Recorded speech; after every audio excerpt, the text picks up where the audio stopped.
Let's talk today how you can control your emotions. Do you find yourself sometimes in situations where your emotions are all over the place, and instead of acting more rational in a certain situation, you become extremely emotional? Then this video is right for you.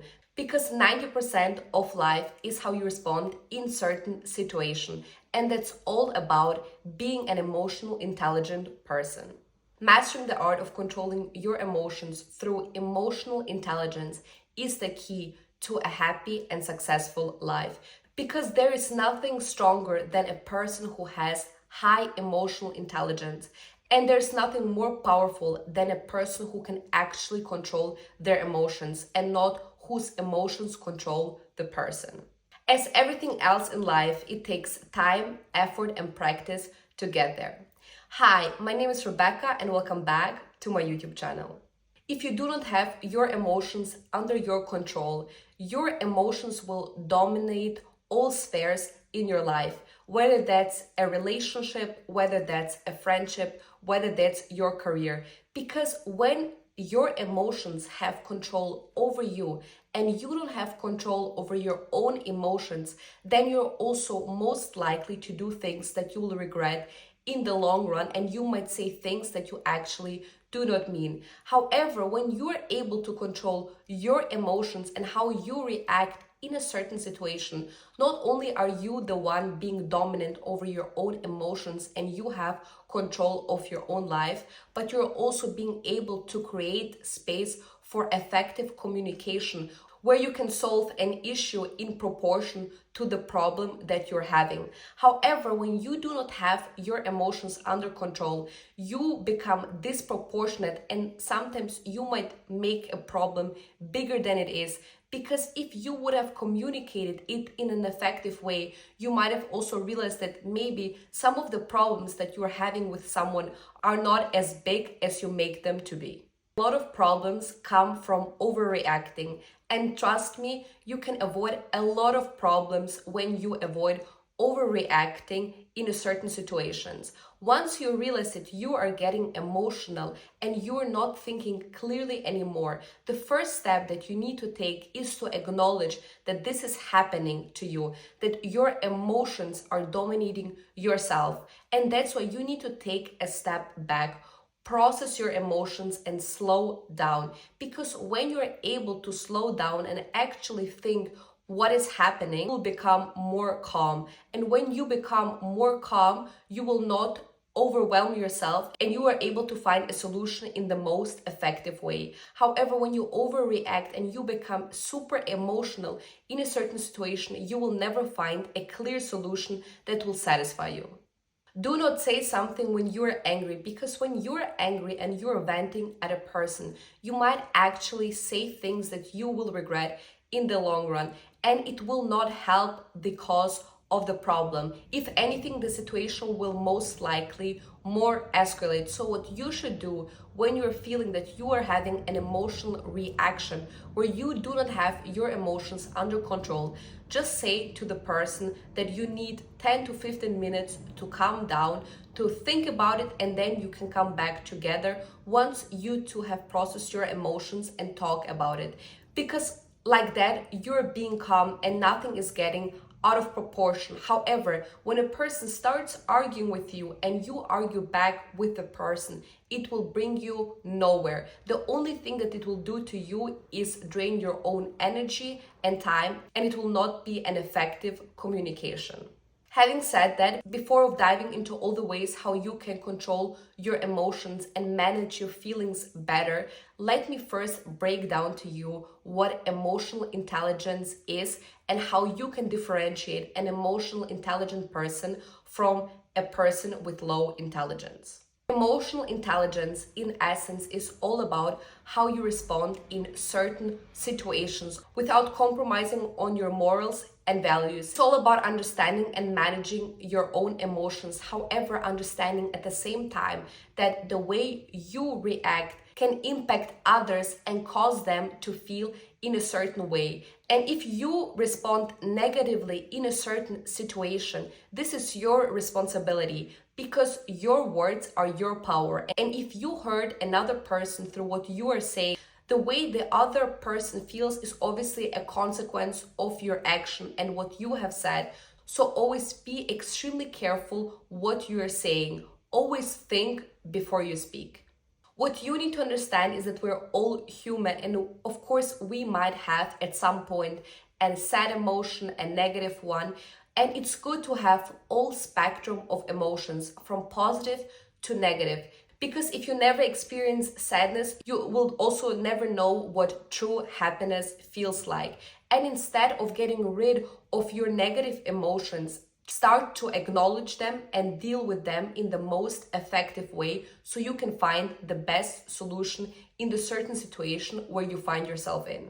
We can all feel a certain way, and I'm sure there are moments when you want to shout at someone or scream at them. I also have this sometimes, but you always need to think to yourself, how would your highest self act? And you always need to think before you speak that if you say something now out of your emotions, it's not going to bring you anywhere, and 9 out of 10 times you will regret what you have said, and you only said this certain thing because you were being emotional about it. So the best thing that you can do is take a step back, see the situation from the third perspective, be less reactive, take some time for yourself, and then speak with the person, because otherwise it's not going to end well. And that's also exactly what differentiates a person with high emotional intelligence from a person with low emotional intelligence. Because when a person has high emotional intelligence, they can read the room well, they do not have a victim mentality, but in fact take responsibility for their life and understand why they feel the way they feel. But most importantly, they can place themselves into other people's shoes and understand another perspective that is different from their own, which also helps them to take other people's feelings into consideration. When you are a high emotional intelligent person, you can admit when you are in the wrong, and you can hold yourself accountable for it. And you can also communicate effectively with the people around you without intentionally hurting them. What an emotional intelligent person will definitely not do is let someone else ruin their day. Because just think about it. If you let someone ruin your day because of what they have said or what they have done, that means that this person has power over you and over your emotions. And how weak of a person you must be if someone else has all this power over you and how you feel during your day. You choose how you're going to feel and how you're going to respond in a certain situations, and you can decide if someone else can have power over you and your emotions or not, because at the end of the day, it's all up to you. You cannot control how someone else acts towards you, but you can control how you respond and how you will feel when somebody acts a certain type of way. And if you get so easily triggered by what someone else says, that also illustrates how insecure you are on the inside, because otherwise you would understand that what another person does or says has nothing to do with you. It illustrates a reflection of who they are. The only thing that you are responsible for are your words and your actions, because your words, your actions, and your response shows who you are truly on the inside. Another person can never hurt you if you have your own emotional boundaries at place, because then you understand that what they're saying to you has nothing to do with you, and it does not define who you are, and it also does not define your worth. It only speaks volumes about them as a person. When somebody has low emotional intelligence, they do not take other people's feelings into consideration. They are most likely to have a victim mentality where they put themselves into the victim mode and everyone else in their story is the villain. They have an extremely difficult time to apologize. They can never admit when they are in the wrong, and they're constantly complaining about things. They're placing themselves into a position of a child. They always think to themselves, why is life happening to them and not for them. However, when you are emotionally intelligent, you understand that your life is your destiny and how you feel only depends on yourself. So before you act a certain way, always think to yourself how it will make someone else feel. So when you find yourself in an argument, instead of reacting emotionally about it, just first take a step back.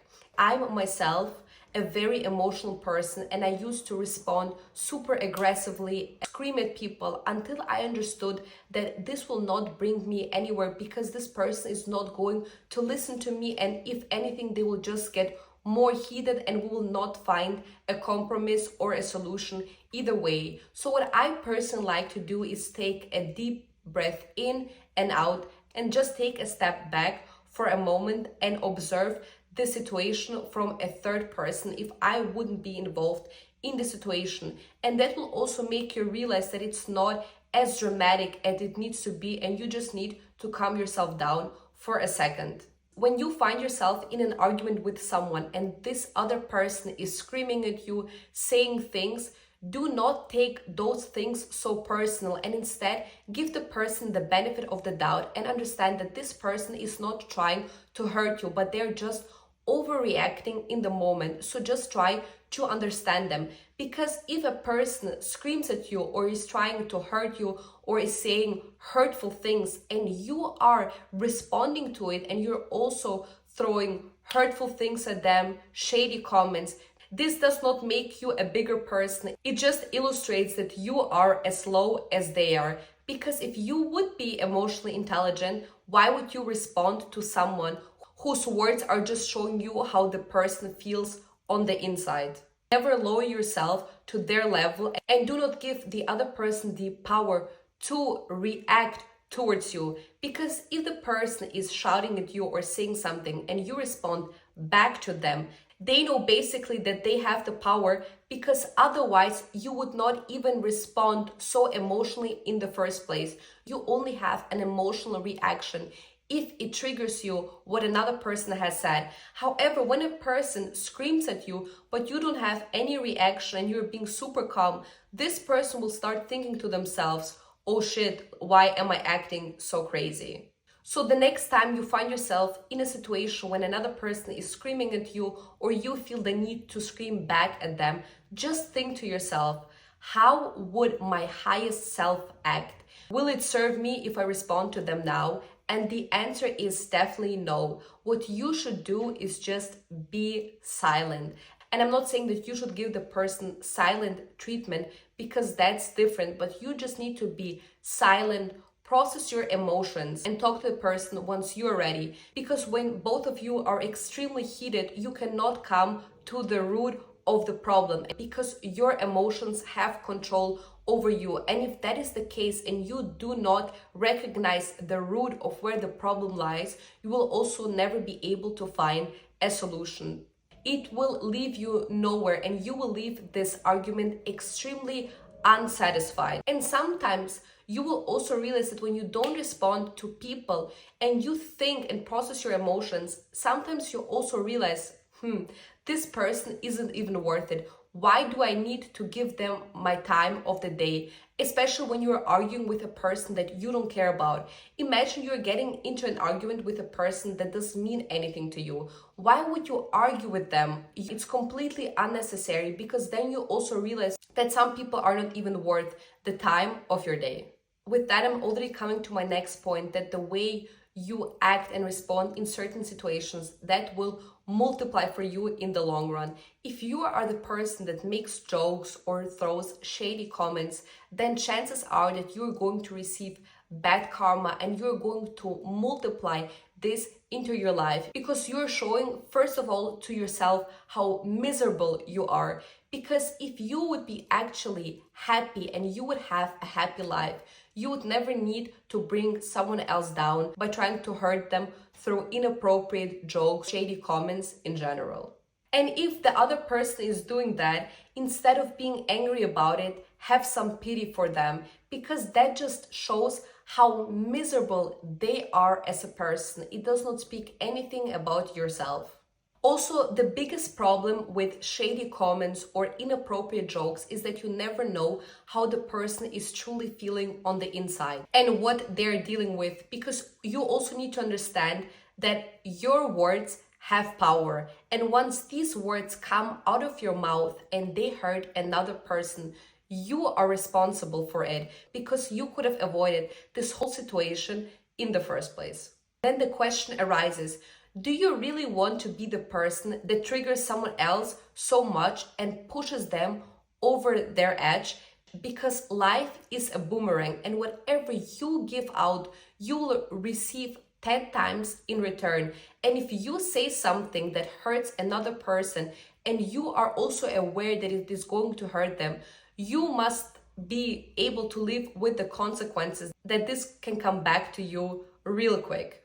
And the problem with stupid jokes or comments is that you will never fully understand the person, what's going on inside them, because you are not under their skin. You only know a person as much as they tell you about themselves. The rest, you don't have any clue about. So stop making stupid jokes and inappropriate comments, because this is not cool.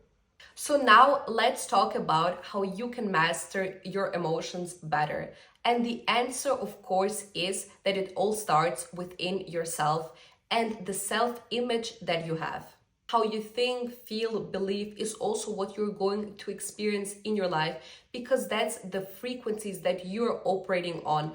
Because we attract the energy into our life that we are projecting. And you know what's low there? It's desperation, arguments, depression. But you know what vibrates high is effective communication, a loving relationship, healthy friendships. So always decide for yourself what you want, because the universe will always throw you experiences into your life, because it will test you whether you learned from a certain experience or not. And if you didn't learn how to react in a certain situation, trust me that it will give you another experience like that into your life until you know better for yourself, until you know that you have to change something within yourself so you do not keep making the same mistakes and you keep finding yourself in the same heated arguments with different people in your life. There are two things that you can do when you feel that negative emotions are coming all over you. First of all, journaling. Journaling extremely helps, because when you write down how you feel, you have your thoughts on paper. And when you have your thoughts on paper, it will make you have a clear mind, and you will also be able to understand why you feel the way you do. Especially when you journal from your future self perspective, you're able to pull out of your own emotion, and it's going to give you a third perspective of chill, relax, just calm down, because it's fine to feel whatever emotions you're feeling.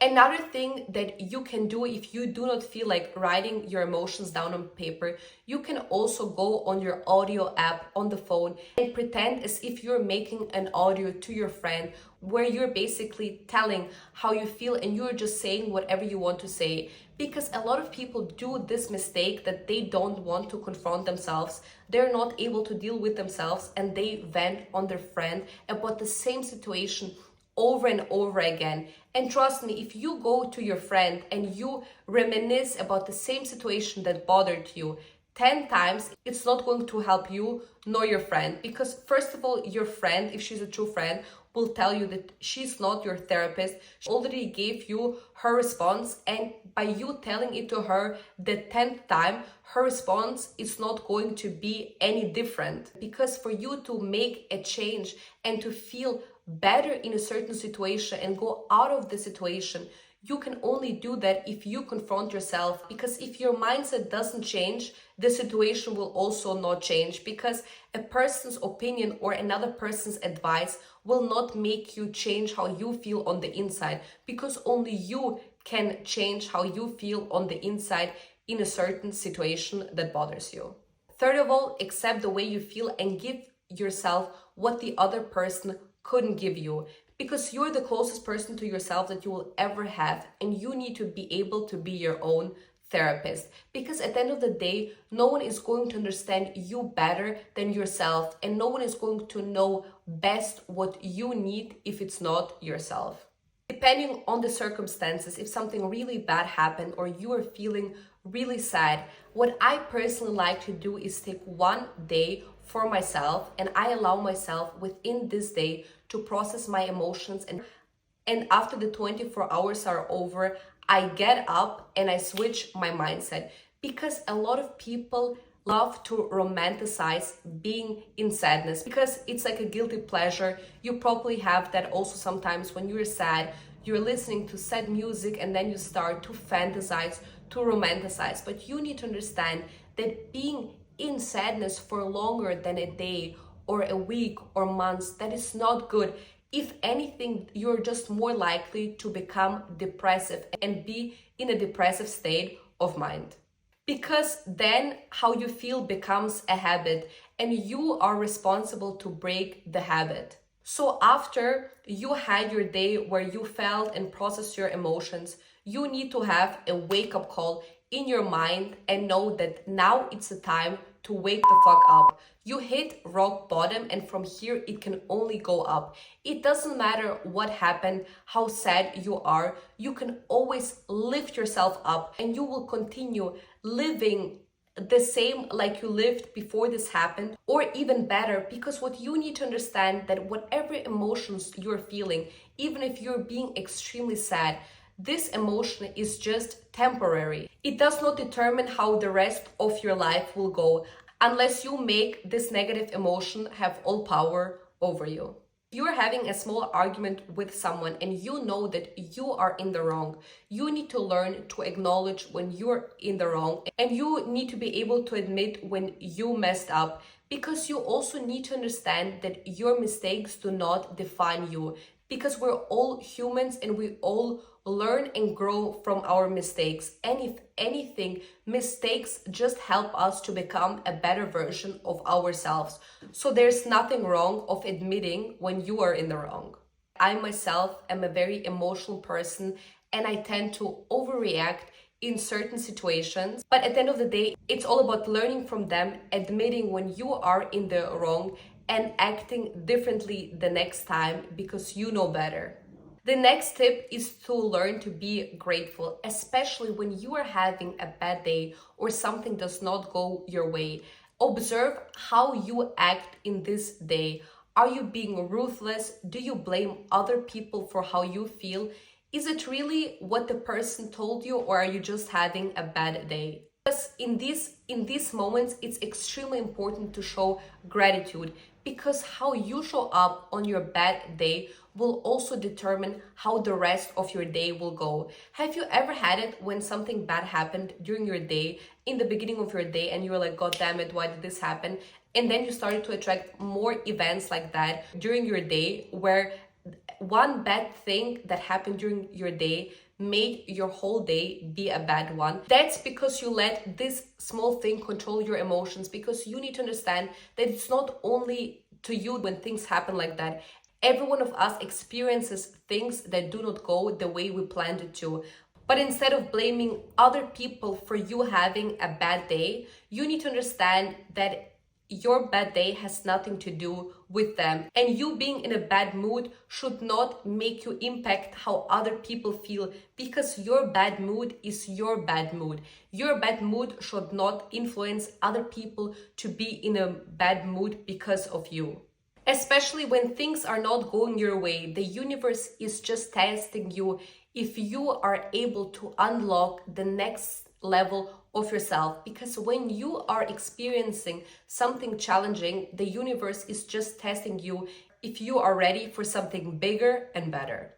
My next tip is to build self-discipline. You always need to think to yourself, why is that emotion arising, and how can I act in this certain situation that will give me my desired result? Let's say you're feeling sad in a certain situation and you're thinking to yourself, I'm sad now, I'm going to text my ex a big paragraph. Do not do it, because when you are being sad, frustrated, or just experiencing negative emotions in general, you're vibrating from a low vibrational place. And chances are that you are going to regret having sent this paragraph in the first place, because you will just seem like such a loser, and you're the one who just took an L and who wasn't able to deal with their emotions. Because if you are able to deal with your emotions, you have so much self-discipline that you understand, yes, I might feel sad that we broke up. Yes, I feel like texting a paragraph to him, but you know what I will do instead? I will process my emotions, sit with it, and see how I feel 1 hour later. And I can guarantee you that 1 hour after you calm down and relax and actually process your emotions, you will realize how stupid you were for even thinking that you wanted to send a text to them in the first place. Also, observe the way you respond to people. Have you realized that sometimes when a person tells you something extremely calmly and in silence, it's way more meaningful than when a person screams at you, because you are way more likely to listen to a person that speaks very calmly and also gives off the impressions that they are not overwhelmed, and they're also more likely to communicate in an effective way how they feel about certain things. Yet if you react emotional, or when you see another person screaming at you, you will not even understand why they're acting this way, because when you're seeing another person screaming, it has no depth and it will not bring any constructive conversation. My next tip, extremely important: do not drain yourself in sadness, anger, or any type of emotions for a long period of time. Because when you drain yourself in a negative emotion, do you know what you're doing to yourself? You are creating a habit and it becomes a part of who you are. Do you know when sometimes people tell you, oh, I'm just a negative person, I'm just a sad person? No, they're not a sad person. It's just become a part of their vibrational pattern. And after, more situations will show up in your life that will reaffirm the image of you being a sad person. Yet the universe is giving you those situations in your life for you to show up differently, because the universe will give you similar situations until you choose cautiously to show up differently for yourself. And you choose to stop react the same way that you have always reacted. Until you choose to bite your tongue when you want to scream at a person, until you choose to operate from love and compassion and not hatred, you will experience the same situation over and over again. You need to start to show up differently and make small changes, because when you are saying that you are a sad person, you are not a sad person in reality. That's just who you chose to be. You can always change that by implementing small changes into your life. Because when you implement small changes into your life and you write down 3 things, for example, what you're grateful for, then better experiences, better people will come into your life. Another tip is to start recognizing old emotions. You might sit somewhere, you hear a song and it reminds you back when you were in high school, for example. Once you recognize something that is familiar to your past, it does not mean that you are this current version anymore. Recognizing your old emotions is from your old past and from your old experiences. However, if you want to create a better life for yourself, where you experience new things and more positive things, you need to be able to move forward, acknowledge those old emotions that you're having, recognize them, but then release them and let them go. Because once you release old emotions, you make space for new emotions to come into your life that will also align with the version that you are as of right now. You are not the old version of yourself anymore. The person that you were a year ago is not the same person that you are right now. So when you are sitting somewhere and something reminds you and brings back old emotions, you just need to understand it's normal to feel this sort of way, because it has been related to your past life. But just what has been in the past does not mean that it's in your present any longer. Additionally, pay attention to your thoughts, because they shape the way you live life. Because your thoughts illustrate where your attention and your focus goes. Because once you choose a different thought, it will also produce a different emotional response. For example, If all your thoughts revolve around a guy that you have been dating, but you're not dating him any longer, you will always have the same emotional response that you're being sad, you keep reminiscing about the past, but you need to choose cautiously to change that, and you need to be able to flip the narrative because you choose how you're going to feel. And for circumstances and for your life to change for the better, you also need to be able to change the circumstances around you. And my last tip for you to be able to manage your emotions in the best effective way, you just need to do things that make you calm. Whether that's you going for a walk, putting cold water on your face, doing yoga, doing some stretches, just anything that calms you down and also relaxes your nervous system. With that being said, instead of thinking that life happens to you, understand that life will always happen for you if you start to take control for your own life and how you feel and react in certain situations, because you're responsible for your own actions, and your actions are a reflection of who you are on the inside, and whatever you are on the inside will also be reflected on the outside world. Your words have power and your actions can carry consequences. You will never be able to control another person and how they feel and how they act towards you. But you know what you can always be able to control? Your emotions and how you respond in situations, because that's all up to you. In general, nothing is ever that serious that you cannot solve. It's only as bad as you make something to be. I hope you learned something from this video. If you did, leave a thumbs up. If you found this video helpful, share it with your friends, subscribe to my channel, and I will see you in the next video. Kisses!